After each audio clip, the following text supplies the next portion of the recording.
Got questions? Join our live office hours every other Wednesday at 12 p.m. Eastern. Our next office hours will be Wednesday, November 15th.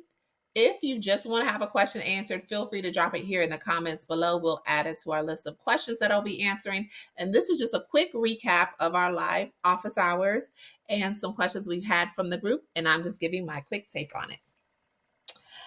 As always, welcome back to our YouTube channel, or if you're checking us out on Facebook, Instagram, TikTok, or Twitter, thanks for being a part of our community. And if you have questions on any of those platforms, you can drop them as well. But let's go ahead and jump into our questions. So, our first question is, can someone share how to start your own allied health classes, CPR, CNA, etc.? And the reason that this question was dropped into the group and I wanted to answer it as one of the office hours question is because this is a great idea. And what makes this a great idea is because this person is really thinking about, hey, how do I pivot?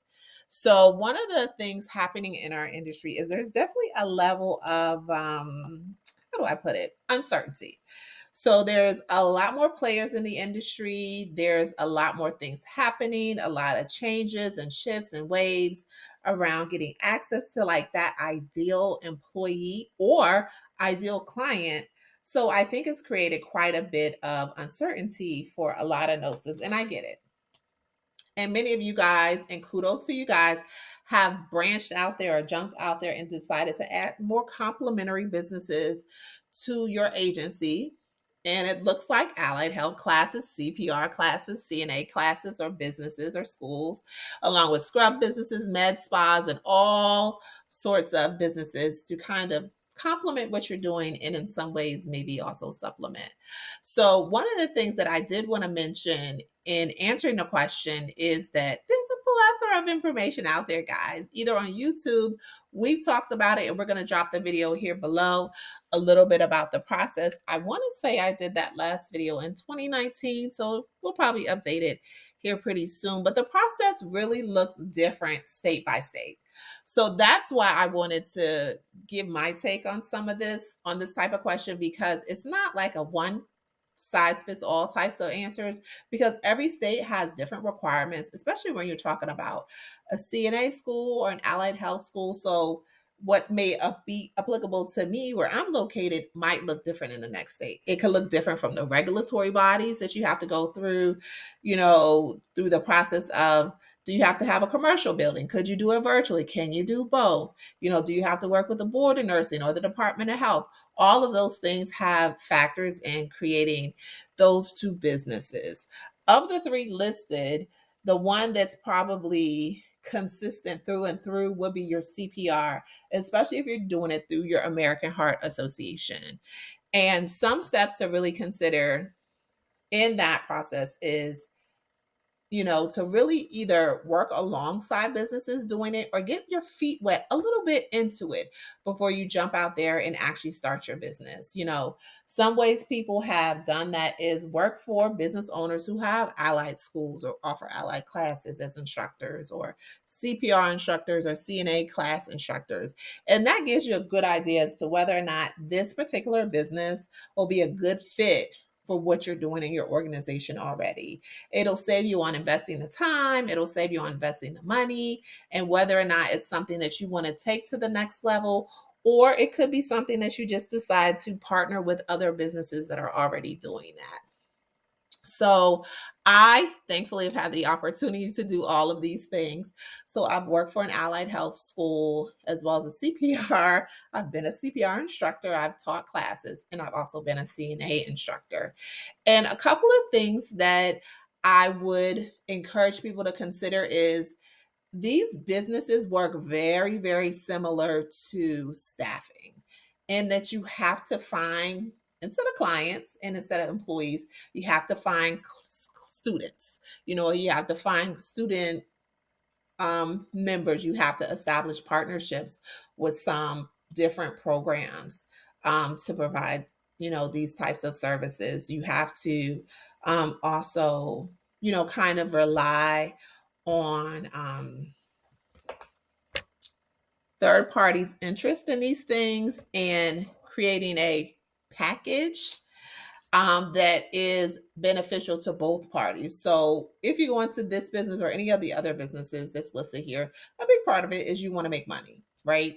But this can be a seasonal type of business, especially in the earlier years until you've established yourself as a business owner. You've established yourself in the specific space that you're trying to be in, as well as, you're in a place where there is an interest for those types of things, a CNA school, a CPR, class or school, allied health classes. So a lot of those things that you've learned or some of the things that you may have hiccups on are 1000% applicable to these industries, but these are great industries to look into and be a part of in addition to running a healthcare staffing business.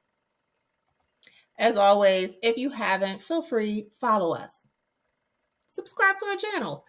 If you are into YouTube, we are on other platforms, so feel free to drop a question on those platforms if you'd like me to answer the question, or follow us, like our page, like our channel, so we can continue to provide great information, resources, and tools for this amazing community here on social media. Next question. This and some of the questions we'll have here on our Got Questions office hours is around more specific questions so that I can kind of provide directions. And I'll also always drop any video that talks about it. And we'll see. You guys tell us, do you want us to do a video on the application process for Maryland? So this question is there anyone in here who can assist me with the Maryland application process? And much like the second question is, it looks different in every state. So like Maryland, Florida, California, Illinois, those are some of the states that come to mind, have a very specific process that you have to go through in order to operate a nurse staffing, healthcare staffing business. And a big part of it is just the terminology around it, like what it is that you're doing. So, some are in depth as you have to have policies and procedures, you have to have certain insurances in place before they provide you with the application process. And a big part of me wanting to answer this question is around that it's constantly changing. I think the state of Pennsylvania, Iowa, I want to say also Massachusetts, and another state on the West Coast are implementing new staffing requirements. So we'll look into doing a video, but we may do a video on just some of the updates in the staffing process around regulatory requirements. But some things to think about when reaching out to people to ask for this type of assistance would be work with people that have done it. That's always the best way to go. I work with people in different areas, state of Maryland, state of Florida. I have not done the application process, so I'm very quick to refer people out to people who have done it, just so that you can get it right the first time or get close to it being right the first time. Also, go back to the state. A lot of times, the state agencies have specific individuals who are dedicated to helping you complete these applications. If they don't have a designated person, they definitely have an FAQ page. They definitely have a digital product or download or PDF that you can review. Use those resources before you use any monies that can be used for other pieces of the business to get the process started.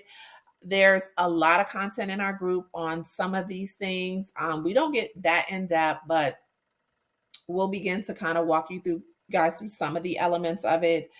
But understand that's part of doing the research. Hey, with the process, is it beneficial for my business to be in Maryland? Like, why do you want to be in Maryland versus another state?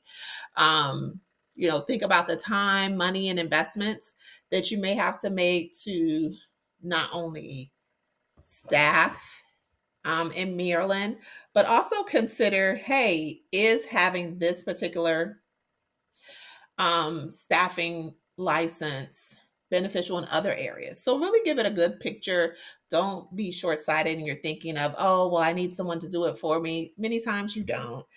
But also, is it beneficial to me as a business owner to have a business here, and why, what that looks like? Does it open up more doors of opportunity as well?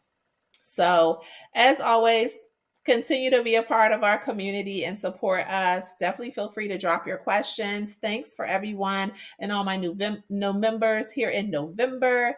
As you guys know, November is my favorite month. And also, if you have questions, drop them in comments here, drop them on our other social media platforms. You guys know how to reach out to me. You can also DM me or message me on Facebook, and we'll add it to our list. We're working through our videos as swiftly as possible to put it out there. If you see your question and you have a follow-up question, feel free to comment any additional information that maybe we don't see in the question that we can answer as well. As well, always, thanks for being a part of our community and supporting what we're doing here at the NOSA group. And we will be chatting with you.